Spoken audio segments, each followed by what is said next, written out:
femme, née en 54 à Karma, proche de Mila, mariée, 12 enfants. Oui. Ton mari était à qui? Mon mari, il est rentré en tant qu'appelé. Donc il était obligé de faire le service obligatoire. Et comme ses parents, ils étaient morts dans la guerre. La guerre, quelle guerre? La guerre d'Algérie. Ah, d'accord.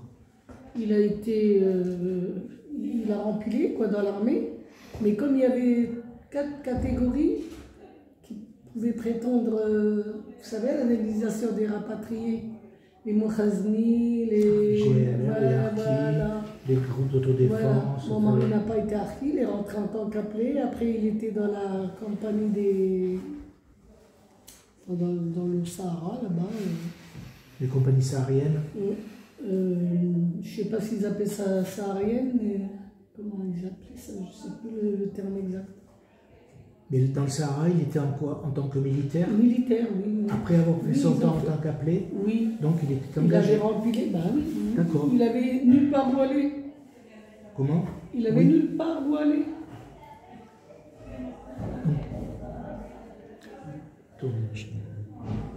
Donc ton mari était beaucoup plus âgé que toi? Ah oui, on a 15 ans de différence, mais ça ne se voit pas. Hein. Non, mais c'est pas un problème. Ça ne se voit pas. Franchement, c'est vrai, hein, ça ne se voit pas. Il est très gentil. Donc il s'est engagé parce qu'il ne savait pas quoi faire, ses parents ayant été assassinés par le FLN. Ben voilà, oui, d'accord. Papa, oui. La maman, elle est morte de souffrance, on va dire. Oui. Ses parents étaient assassinés. Le papa, il a été égorgé par le FLN. Et mon mari, traumatisé à vie. Hein. Ben, il y aurait de quoi. Un poulet ne l'égorge pas. Hein. Donc toi, tu es donc né en 54, les événements avaient débuté quand tu es né. Et qu'est-ce que tu retiendrais de la guerre d'Algérie, toi, dans ta jeunesse jusqu'à l'indépendance? Oui, ben dans ma jeunesse, on a beaucoup souffert quand même. Parce que dans votre jeunesse, est-ce que vous avez pu rester à votre village ou à votre ville ou pas? Ou est-ce que vous avez été rapatrié ailleurs ou pas? On a été, en 59, septembre 59, mon papa est rentré à Grarem. Il y avait une caserne. Oui.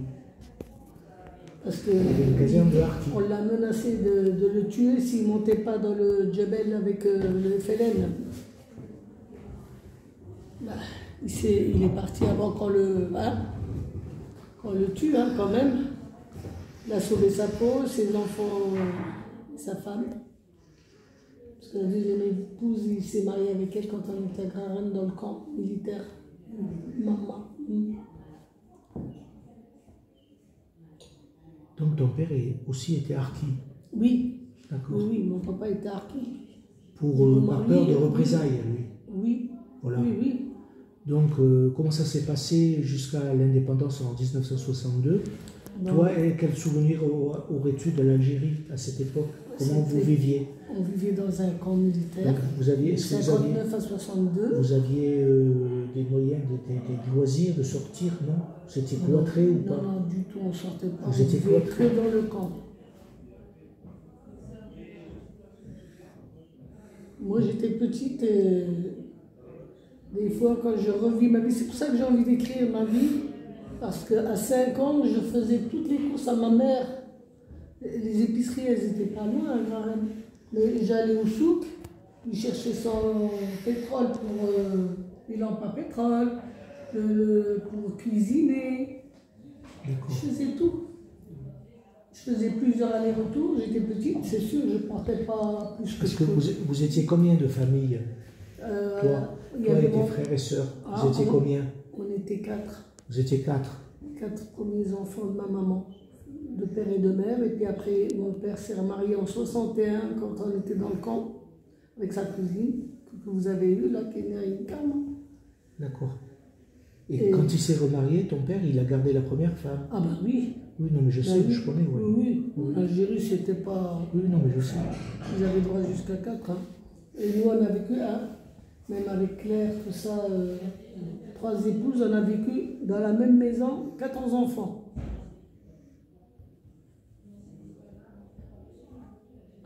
Et au moment de l'indépendance, comment ça s'est passé votre départ? Tu t'en souviens? Notre départ,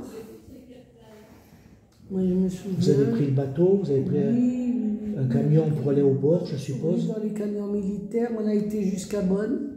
C'est ça. Et quand je suis retournée pour la première fois en Algérie, j'ai voulu aller à l'endroit où on a quitté l'Algérie. Je suis allée jusqu'au port. Au quai ou au port? Oui. Et donc vous avez embarqué à Bonn? À Bonn, on est arrivé à Marseille. Et dans le bateau, attendez, parce que c'était toute une histoire. Hein. Nous, on n'a pas eu le bateau avec les chambres, machin, tout ça, les cabines. Dans les cales, des matelas comme du bétail. J'étais petite et je m'en souviens. Bien sûr. Et tout le monde, excusez-moi. Et la promiscuité. Oui. Tout le monde était malade. Moi, j'avais 7 ans et demi. Parce que j'ai eu 8 ans en décembre, nous on arrivait en juin. Eh bien, je m'occupais de ma grand-mère, de mon papa, de mes mamans. Cette traversée a été dure pour vous? Oui. C'était un cauchemar? Oui, c'était un cauchemar. À ce point? Oui, oui. Ah, oui. Parce qu'on était dans les cales. Oui, bien sûr. Quand même monté, il y avait mon oncle aussi, c'est le papa de maman. Mon oncle, il est venu. Ben, lui, il n'avait pas d'enfant. Donc, arrivé à Marseille, vous avez été envoyé où? Est-ce que vous avez fait les camps?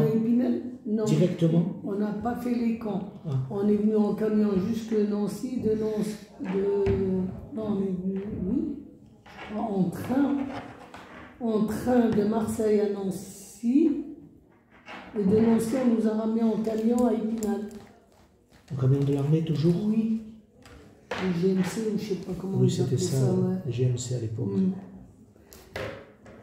On est arrivé à Épinal, pareil, du bétail, 2 ou 3 familles par pièce.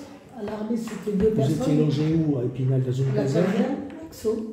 La caserne Courcy. Et donc vous étiez par chambrée, vous étiez plusieurs familles? Plusieurs familles dans chaque chambrée, oui.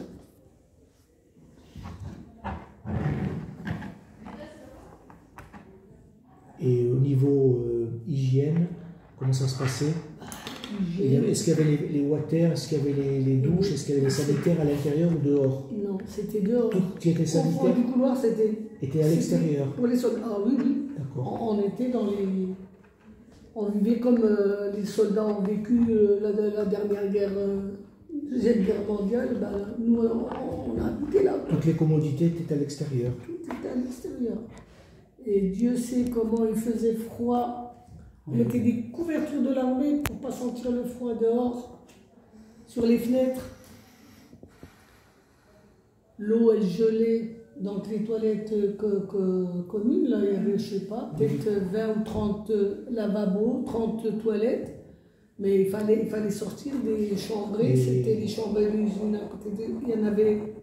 Est-ce qu'il y avait est-ce que les femmes, par rapport aux hommes, et surtout les jeunes femmes, les jeunes filles, elles pouvaient s'isoler indépendamment ou quoi? C'était vraiment les uns sur les autres, vous étiez? Oui, on ne pouvait pas s'isoler. Non, il n'y avait pas d'intimité. Non. Même dans les chambrées, il n'y avait pas de petites séparations? Non. Non, il n'y avait rien? Rien. Oui. Et on a été nourris, c'est la caserne, ils faisaient à manger à la caserne. Même le déjeuner, ils nous donnaient le déjeuner le matin. Ils revenaient ramener le repas de midi. Au bout d'un an, ils ont seulement pu se cuisiner, quoi. Ce sont les militaires qui vous nourrissaient, donc? Oui, c'était les militaires qui nous nourrissaient. Et après, ils avaient des fourneaux à charbon. Dans les chambrées? Dans les chambrées. On a commencé à chauffer l'eau là, et puis on vivait indépendamment, quoi. Vous fassiez à manger vous-même? Voilà. Les dames, elles ont commencé à faire à manger.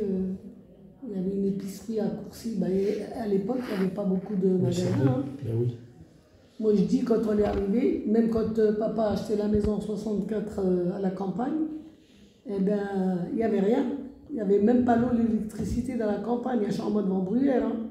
Ben, ton papa, il a habité aussi là-bas avec Amis Sedir. On avait un bâtiment, mais chacun avait sa... Donc en 64, vous avez quitté cette caserne, ton père a pu acheter une petite maison? Non, on a été logés, ils ont fait des préfabriqués. Donc en 64, vous êtes allé en préfabriqué? On est parti hors de la caserne? Hors de la caserne à la Louvois. À Golbet, on a habité dans les préfabriqués. De 64? Non, de 63 à 64. On a habité un an à la Louvois. 64. 63, 64. La Louvois, ça s'écrit L-A. Louvois. Comme ça se prononce? Oui. V-O-I-E. O-I-E. C'est à côté d'Épinal, je suppose. Oui, c'est à Golbet. D'accord, non je ne connais pas. Nous on vient de Dordogne. Ah oui, de Dordogne.